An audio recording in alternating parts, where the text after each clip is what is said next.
एक घर की लाडली बिटिया की कहानी। मीना अपने माता पिता की बहुत लाडली थी। 3 बड़े भाइयों की बहन थी।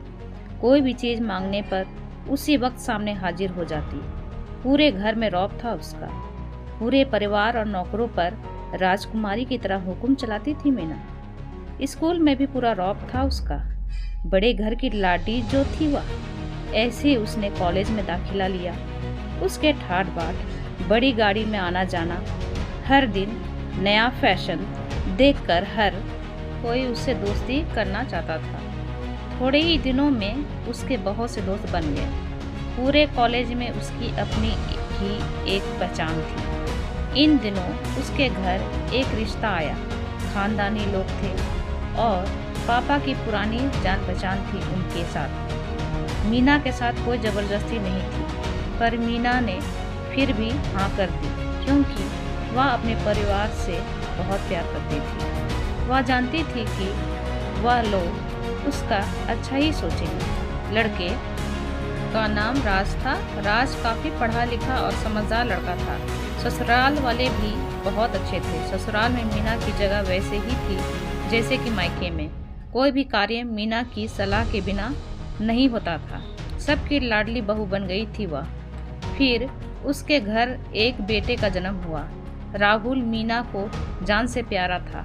पोता पाकर ससुराल वाले तो फूले नहीं समाये थे। मीना कभी कभी सोचती कि उसकी किस्मत कितनी अच्छी है। उसका हर अपना उससे कितना प्यार करता है। चाहे जीवन में कैसा भी समय आए, मेरे अपने हमेशा मेरे साथ है। मैं कभी अकेले नहीं हो सकती। कितनी खुशकिस्मत हूँ मैं। और शायद मीना की खुशियों को उसकी अपनी ही नज़र लग गई। एक दिन वह मायके जाने की जिद कर बैठी।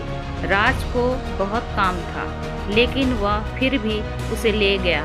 रास्ते में उनकी गाड़ी अन्य गाड़ी से टकरा गई। मीना, राज और राहुल बुरी तरह से जख्मी हो गए। काफ़ी दिनों के इलाज के बाद राज और राहुल तो ठीक हो गए, लेकिन मीना पूरी तरह ठीक न हो सकी। सर पर चोट लगने के कारण वह अपनी आंखों की रोशनी खो बैठी।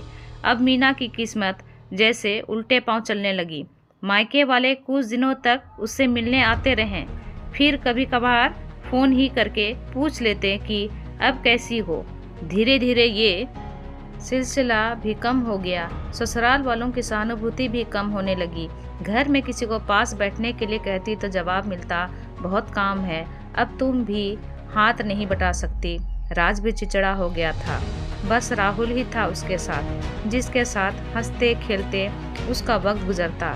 एक दिन मीना के हाथ से कुछ सामान गिर गया, जिसकी वजह से राहुल को हल्की सी चोट लग गई।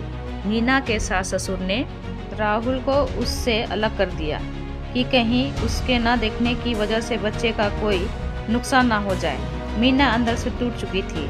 एक दिन उसने सबके सामने मायके जाने की इच्छा रखी, तो राज उसे तुरंत मायके छोड़ आया, जैसे कि वह भी यही चाहता था। लेकिन राहुल को उसके साथ नहीं भेजा गया। मीना कभी राहुल से दूर नहीं रही थी, पर अपनी कमी के कारण उसने ज़्यादा बहस नहीं।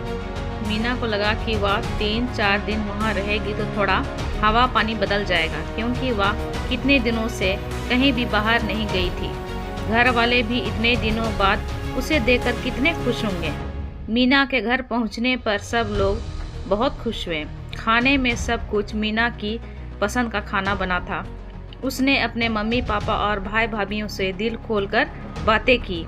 उनके छोटे छोटे बच्चे भी बुआ के साथ घुल मिल गए थे। रात को सोने के वक्त जब वह कपड़ा बदलने लगी तो उसे पता चला कि उसका बैग तो बहुत भरा हुआ था। वह सब समझ गई। वह बहुत उदास हो गई। कुछ दिनों तक तो सब ठीक रहा, फिर जैसे सब बदलने लगा। सबका व्यवहार भी बदल रहा था। वह लोग जैसे थक चुके थे।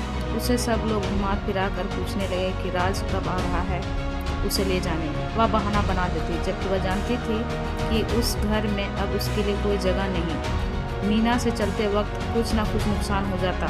थोड़ी बहुत टोका टाकी उसे सुनाई देती, वह टाल देती। एक दिन उसके हाथ से लगकर एक कीमती फूलदान टूट गया। छोटी भाभी ने बहुत हंगामा मचाया। मीना के माता पिता रोज रोज के झमेले से तंग आ गए थे। उन्होंने राज को खुद से फ़ोन कर दिया। राज मीना को अपने घर ले गया। मीना को अपने परिवार वालों से ये उम्मीद न थी। जिस कविता के कहे बिना घर में एक पत्ता भी नहीं हिलता था। उस घर के लिए वह अब बोझ बन चुकी थी। राज के साथ ससुराल आते वक्त वह बहुत खुश थी, क्योंकि वह अपने घर जा रही थी, अपने जिगर के टुकड़े राहुल के पास। परंतु यह खुशी भी कुछ पल की ही थी। सारा बंदोबस्त पहले से ही किया हुआ था। मीना को सीधे ऊपर वाले कमरे में पहुंचा दिया गया। राहुल से दूर रहने की सख्त हिदायत दी गई। एक काम वाली लता को उसकी जिम्मेदारी सौंपी गई, जो उसके खाने पहनने जैसी जरूरतों का ध्यान रखती। मीना कभी कभी काम वाली लता से बात कर लेती। उसके जरिए राहुल का पता चल जाता। सबकी लाडली बेटी और बहू सबके ऊपर आश्रित थी। यह कहानी कैसी लगी? इस कहानी को शेयर, लाइक और सब्सक्राइब कीजिए। Thank you.